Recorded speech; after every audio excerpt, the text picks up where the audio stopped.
Le Grand Matin Sud Radio, 6h-10h, Maxime Liédot. Il est 7h09 et à la une ce matin, 4 voitures de sécurité incendiées en pleine nuit à Montpellier. Un acte isolé, une intimidation, un symptôme peut-être d'un malaise beaucoup plus profond dans certains quartiers. Bonjour Steve Lefebvre. Oui, bonjour. Dirigeant du GSRI, le groupement de sûreté résidentielle interbailleurs. Qu'est-ce qui se passe là ? Qu'est-ce qui s'est passé notamment ce week-end à Montpellier ? Qu'est-ce que c'est que cette histoire de voitures incendiées ? Expliquez-nous. Alors, juste pour remettre un peu dans le contexte, effectivement, je suis le directeur général du groupement de sûreté résidentielle interbailleurs qui intervient dans les quartiers de Montpellier pour les bailleurs sociaux, pour travailler sur tout ce qui est tranquillité résidentielle dans les quartiers. Et en fait, ce qui se passe, c'est que au quotidien, malheureusement, lors de nos contrôles dans les résidences, ouverture de gaines techniques et tout, on fait beaucoup de découvertes de produits stupéfiants, malheureusement, et bah, du coup, ça provoque des représailles au sein du groupement. Donc, c'est des tentatives, bien évidemment, d'intimidation manifeste à l'encontre d'un outil de sécurité. Et donc là, ce week-end, ça a été plusieurs voitures qui ont été incendiées, c'est ça ? Donc on a eu 4 véhicules effectivement d'incendiés. On a pu avec un grand élan de nos partenaires, la mairie de Montpellier, le parquet, la police nationale, et puis on a pu se débrouiller à essayer de retrouver nous de notre côté des véhicules et puis de l'aide énormément de la part de tous nos partenaires. Donc vous nous dites d'abord que vous travaillez du côté de Montpellier, que vous avez pour but en réalité la sécurité dans certaines résidences, que régulièrement dans votre quotidien vous êtes amené, quand vous faites quelques réparations, quelques vérifications de sécurité, à trouver des produits stupéfiants. Et donc vous parlez de tentatives d'intimidation et tout d'un coup de voitures incendiées. Je veux dire, c'est quand même une certaine montée en puissance là. Oui, alors juste pour remettre dans le contexte, on ne fait pas de réparation. Nous, on est là clairement pour travailler sur la sûreté, donc tout ce qui est acte de malveillance. On intervient dans les halls d'escalier quand y a des fauteurs de troubles. On intervient également quand il y a du squat dans les garages. On intervient quand il y a des nuisances sonores. Et clairement, ça plaît pas du tout aux fauteurs de troubles.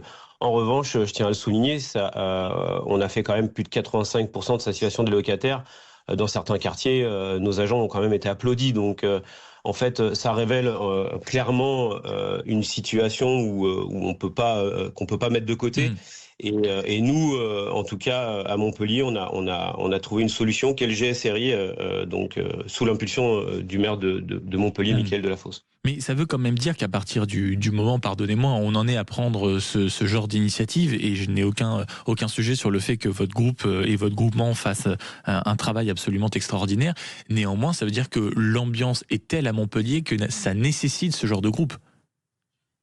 Alors, parce que l'ambiance est bonne, si vous voulez. Dans Montpellier, dans beaucoup d'esprits, j'imagine, de ceux qui nous écoutent, Montpellier, c'est pas non plus une succursale d'Orange Mécanique. Vous voyez ce que je veux dire ? C'est pour ça que votre description pas du tout, mais ils ont raison d'ailleurs. C'est pas du tout une succursale d'Orange Mécanique, et d'ailleurs, faut pas stigmatiser les quartiers. C'est juste que dans ces quartiers, malheureusement, vous avez un nombre mineurs d'individus qui foutent du trouble, et notamment sur le trafic de stupéfiants, faut le dire, et qui font peur aux locataires, et clairement c'est pas les locataires qui doivent avoir la boule au ventre au quotidien, et nous on est là pour essayer de rassurer les locataires au quotidien. Et alors, je précise aussi qu'on n'est pas là pour substituer la police nationale ou la police municipale, qui font un travail remarquable sur Montpellier. Mais par contre, effectivement, c'est la première clé en fait d'un maillon du continuum de sécurité, clairement. Naturellement, une enquête a été ouverte, je le rappelle, suite à l'incendie de plusieurs de vos voitures. Le groupement de sûreté résidentielle interbailleurs, dont vous êtes le directeur, Steve Lefebvre, parle naturellement dans un communiqué d'un acte grave et qui ne relève pas du hasard. Pour vous, c'est une évidence, c'est le narcotrafic qui passe par là. Est-ce que plusieurs de vos salariés sont venus vous voir, provoquant un élan d'inquiétude, c'est-à-dire que renforcer et être vigilant par rapport au manque de sécurité des locataires, oui. Être directement menacé ou intimidé, c'est peut-être aussi une autre étape dans le travail, dans leur quotidien. Aucun de mes agents sont venus me voir pour ce genre pour ça. Par contre, ça resserre les liens. C'est-à-dire que nous, on est un groupement. Ce qu'il faut savoir, c'est que nos agents, on est un groupe où on se serre les coudes. Et d'ailleurs, on a eu même l'appui des autres groupements en France. Hein. Il faut savoir qu'il y a 4 groupements, 3 groupements en plus en France. Et on a reçu le soutien. Et d'ailleurs, je remercie tous les autres groupements qui nous ont soutenus sur cette problématique. Après, les agents sont formés les agents sont recrutés à un niveau d'exigence assez élevé. Ils sont formés au quotidien. Voilà, c'est vraiment, on le savait, on était préparé à ça. Après, encore une fois, et on le dit très clairement, hein, on ne cédera pas à un acte d'intimidation. On restera auprès de nos locataires.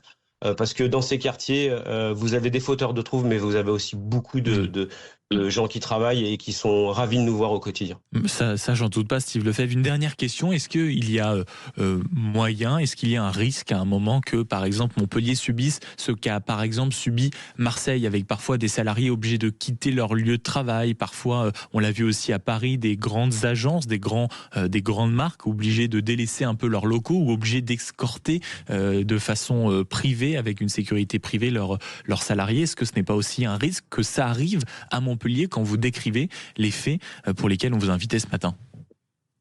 Alors, moi, je peux parler effectivement de ce qui me concerne, toute la partie dans les quartiers. Après, en général, à Montpellier, si vous voulez, il y a une dynamique telle que la mairie de Montpellier, le maire de Montpellier, Michael Delafosse, la préfecture, le DIPN, la police nationale.